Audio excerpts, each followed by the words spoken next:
नमस्कार, good evening, स्वागतम। मैं दिग्विजय आपका द रियल बायोलॉजी में स्वागत करता हूँ। जैसा कि हमने कल मणिपुर के ऊपर एक वीडियो बनाया था, जो काफ़ी हॉट एंड बर्निंग टॉपिक था, उस पे आपका ओवरवेलमिंग रिस्पॉन्स हमको मिल रहा है। हमारा नया चैनल है, इसमें हम कुछ एक्सपेरिमेंट भी कर रहे हैं, जिससे हम ज्ञान का जो प्रसार है और आपके पास हम पहुँच पाएँ, उसको बेहतर और बेहतर बना के रोज। तो इस प्रयास में today we are going to discuss about India and USA relationship.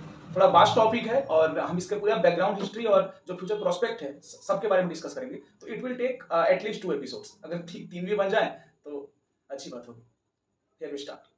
1949 में नेहरू जी का एक कोट था, India and USA are a natural friend and a natural ally. कि नेचुरल फ्रेंड और नेचुरल एलाई, इसका अर्थ क्या होता है, इस वीडियो के जैसे जैसे वीडियो प्रोसेस होगा will know each and everything in detail. Bharat जब आजाद हुआ तो हमने एक गुट बनाया, नॉन अलाइनमेंट मूवमेंट। उस समय के सोशलिस्ट और कैपिटलिस्ट इकोनॉमी को छोड़ के, किसी एक पक्ष को छोड़ के, हमने उन दोनों के से जो रिसोर्स हमको मिले, उन रिसोर्सों के साथ हम आगे बढ़ना चाहें। तो नैम गुट के बाद क्या हुआ कि 1971 की घटना आप सबको याद होगी, जब यूएसए और पाकिस्तान का जो एलाई था हम पे अटैक किया और इंदिरा गांधी की जो सरकार थी, तो हमने भी अपने हाथ मदद के लिए आगे बढ़ाए और रसिया का हमको सपोर्ट मिला, तब का यूएसएसआर। तो उस समय का जो हमारा रिश्ता था इंडिया और यूएसए का, उसमें थोड़ी सी खटास आई। इसलिए खटास आई क्योंकि हम उस समय इंक्लाइंड हो गए यूएसएसआर का जो इकोनॉमी है, जो सोशलिस्ट मॉडल है, उसके तरफ। और हमारा जो डेवलपमेंट भी हुआ, बैंकों का नेशनलाइजेशन हुआ, वो इस प्रकार हुआ क्योंकि जो बिल्कुल एक मॉड्यूल था सोशलिस्ट मॉडल का, हमने सोशलिज्म को भी और सेकुलरिज्म को अपने 42nd कॉन्स्टिट्यूशनल अमेंडमेंट एक्ट से उसको अपने पियर्स भी किया अपने प्रेम्बल में। इसके साथ हमारा रिलेशनशिप आगे बढ़ता रहा, कभी अप्स हुआ, कभी डाउन हुआ। कभी जॉन केनेडी के समय एक दौर था जब थोड़ा हमारा जो रिलेशनशिप था थोड़ा सा ऊपर गया, फिर बाद में नीचे आया। हम शुरू करते हैं मोटा मोटी 1998 से, जब हमने पोखरण परीक्षण किया। पोखरण परीक्षण के बाद यूएसए बौखला गया भारत के लिए। क्यों? क्योंकि वो नॉन प्रोलिफरेशन ट्रीटी जो एनपीटी है उसकी बात करते थे, CTBT comprehensive test ban treaty की बात करते थे, और भारत उसका सिग्नेटरी नहीं था, भारत उसका हिस्सा नहीं था। और जो हमारा पोखरण परीक्षण था वो काफी जरूरी था तब समय के तकाजे को देखते हुए। चाइना एक इक्विप्ड देश था साथ में, और चाइना जब था तो पाकिस्तान चाइना भाई भाई है ना, तो हम भी डरे हुए थे। और चाइना क्या है, चाइना आपको सोशलिस्ट कंट्री है, कम्युनिस्ट कंट्री है, और पाकिस्तान की अनस्टेबिलिटी इतनी है कि हमको हमेशा तैयार रहना था। तो वाजपेयी जी ने एक काफी स्ट्रॉन्ग मूव लिया और 1998 में हमने पोखरण परीक्षण किया। यूएसए बौखला गया, उसने हमारे सारे ट्रेड जो भी हमारे डेवलपमेंट थे सबको खरीद कर दिया, सबको कैंसिल कर दिया। और भारत का जो एक विकास, एक उन्नोन्मुखी विकास जो हो रहा था, India development is totally settled. We have no hope to negotiate on international benchmark because USA has got a very great dominance at that time. 1991 में मिखाइल गोर्बाचोव ने जब सरेंडर किया, जब यूएसएसआर का डिसइंटीग्रेशन हुआ, उसके बाद से टोटली आधिपत्य जो है, the total dominance has been established. और डॉलर का जो डोमिनेंस आप देख रहे हैं, तब से ही अपने पीक पे जब पहुंचा 1995 में, जब डब्ल्यूटीओ वर्ल्ड ट्रेड ऑर्गेनाइजेशन की स्थापना हुई, उसके बाद से यूएसए तो डाउन हो गया। अंकल सैम बोलते हैं, बोलने लगे लोग यूएसए को। बाद में एक बहुत ही एक वाटरसेड मूवमेंट आया, और मैं उसको थैंक्स टू लादेन बोलता हूं। 9/11 की घटना, जब तालिबान के आतंकियों ने 4 प्लेन्स को हाईजैक करके यूएसए के वर्ल्ड ट्रेड सेंटर और पेंटागन को टारगेट किया, हजारों लोग की जाने गई।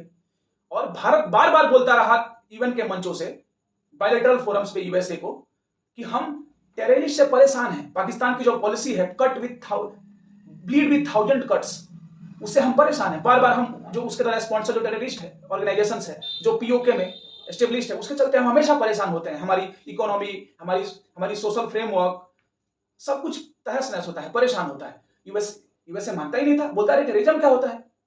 लेकिन जब खुद वो भुगता है, बोलते हैं ना कि unless and until you want bear it the consequences, you want know what is coming for you. तो जब उसने इस कॉन्सिक्वेंस को भुगता, तब वो समझा कि टेररिस्ट क्या कर सकते हैं और कितने गहरे लेवल तक आपको क्षति पहुंचा सकते हैं। तब उसने एक मुहिम चलाया, and that initiative term on the global level है war on terror. War on terror.